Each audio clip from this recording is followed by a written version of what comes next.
Bonjour à tous et bienvenue sur Paris Turf TV pour votre quotidienne reçue 5 sur 5, l'émission du Quintet Plus et du Top 5. Pour m'accompagner aujourd'hui, j'ai la chance de recevoir Damien Cazet. Salut Damien. Bonjour Polo, bonjour à tous. Alors Damien, on a rendez-vous à Chantilly pour une épreuve réservée des 4 ans que l'on connaît bien.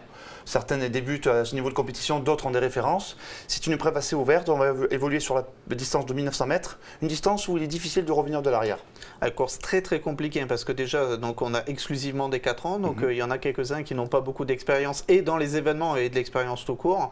Et 4 kilos seulement entre le top weight et le bottom weight, donc ça veut dire que c'est vraiment extrêmement ouverte au niveau de la tactique de course.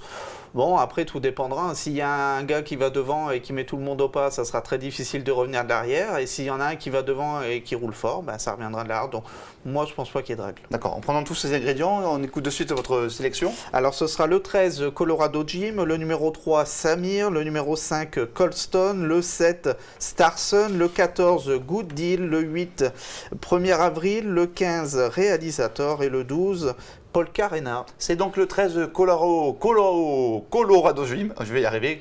Colorado Jim qui arrive en tête de sélection, c'est un cheval qui est très chuchoté, qui a fait ses preuves l'autre jour à Cannes-sur-Mer. On va regarder de suite ensemble une course de référence. C'était le 17 février dernier, vous allez voir une course rythmée avec des chevaux de la trempe de Tarachi, de Campillo.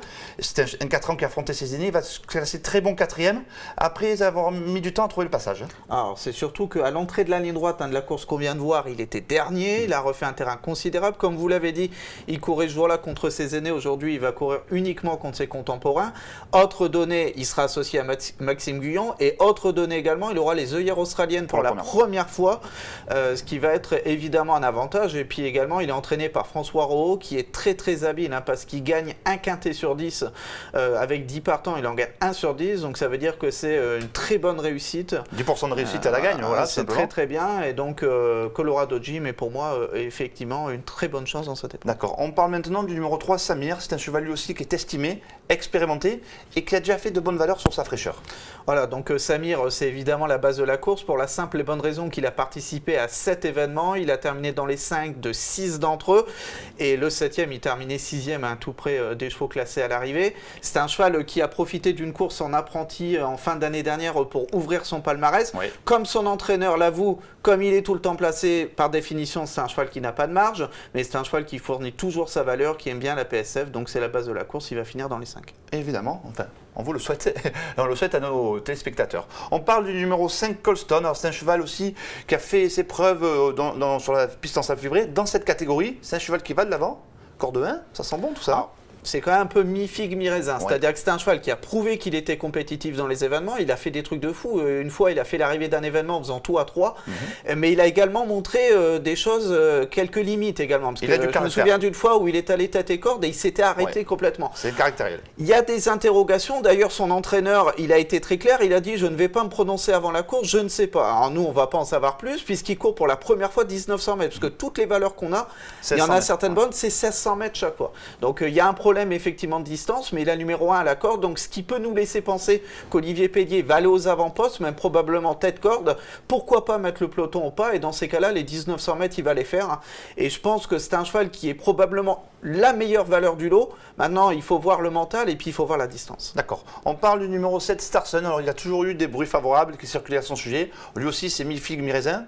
Souvent mi-raisin d'ailleurs. Et l'autre jour, dans la course de référence, si on prend la ligne de Colorado Jim, où il était 4e Colorado Jim, notre favori, lui, c'est terminé 6e, bon 6e.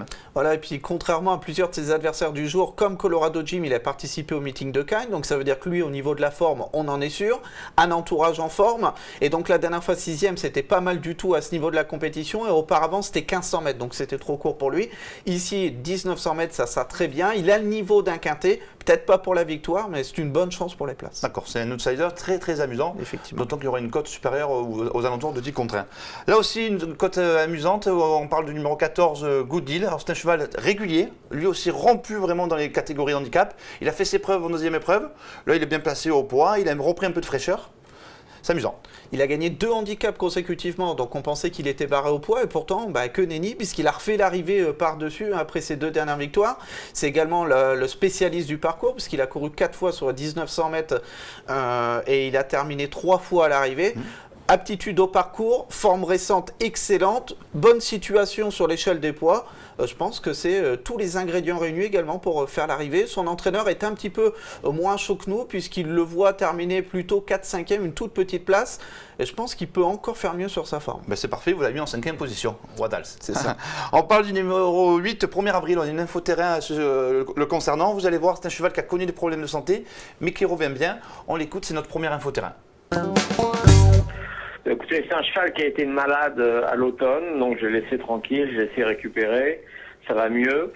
Il a fait une rentrée un tout petit peu en demi-teinte, je pensais qu'il serait au mieux dès sa deuxième sortie, il était encore un tout petit peu rouillé. Je pense que maintenant il est vraiment bien revenu. Donc il avait montré l'an dernier qu'à 35,5, 36 de valeur, il était compétitif à ce niveau, donc vous l'estimez revenu dans sa meilleure forme? Mais écoutez, il a l'air le matin revenu dans sa meilleure forme. Il faut qu'il me confirme ça l'après-midi. Mais bon, je pense qu'il doit avoir une bonne chance. Bonne chance aussi pour les places. Ouais, il avait gagné un quintet l'année dernière. Du coup, c'était un petit peu plus compliqué pour lui par la suite. Il était régulièrement 5-6e. Et le handicapeur, il l'a baissé d'1 kilo entre-temps. Donc, il est désormais plus compétitif. Et si on l'associe au propos de son entraîneur, il doit avoir une chance ici. Je l'ai mis 6e du chrono. C'est pas mal. On peut le mettre dans un champ. On parle maintenant d'un cheval que j'aime bien, moi que j'apprécie. C'est un peu l'X de la course, bien sûr, le numéro 2 Longré. C'est un cheval inexpérimenté, mais qui a du talent. Vous allez voir, son entraîneur Alessandro Botti a décidé de le rallonger à cette occasion. Il pense que sur 1900 mètres, ça va être beaucoup mieux. On l'écoute.